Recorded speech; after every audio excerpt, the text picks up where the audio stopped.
बनवणार आहे कच्च्या पपईपासून एक टुटी फ्रुटी। तर टुटी फ्रुटी बनवण्यासाठी सगळ्यात पहिले आपण कच्ची पपई हे करून घेतलेली आहे। आता आपल्याला याला बॉईल करायचं आहे। तर सगळ्यात पहिले मी 1 ग्लास पाणी टाकणार आहे। ठीक आहे, आता मी 1 ग्लास पाणी टाकलं।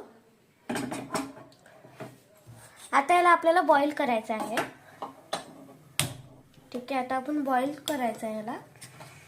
तसं सगळ्यात पहिले बॉईल करायला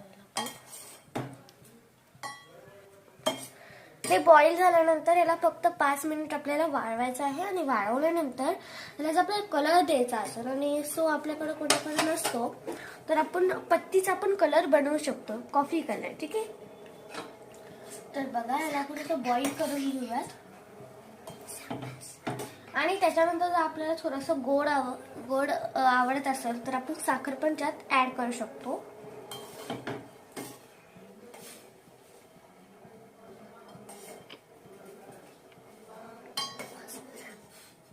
तर आता सगळ्यात पहिले मी हे बॉईल करून घेतलेलं आहे। आणि तुम्हाला जर साखर टाकायची असेल तर तुम्ही साखर टाकू शकता, कारण मी जी पपई घेते ती गोड आहे म्हणून मला काही साखरेची गरज नाही।